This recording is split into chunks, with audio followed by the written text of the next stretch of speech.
Dito ako nakapag-bike sa wakas. Diyos ko. Parang puro buwan ng buwan ng pagitan eh. Andito ako ngayon sa may sa may Ross Boulevard. Yung saradong Ross Boulevard. Ay, sa wakas, nakapagpadyak ng talaga. So hopefully magtuloy-tuloy na yung ride natin na ganito kahit pa malapit-lapit lang para makabalik tayo. At ngayon magbabakasyon, malapit na magbakasyon mga lods.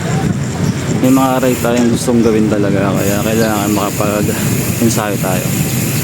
Yun lang. Let's go.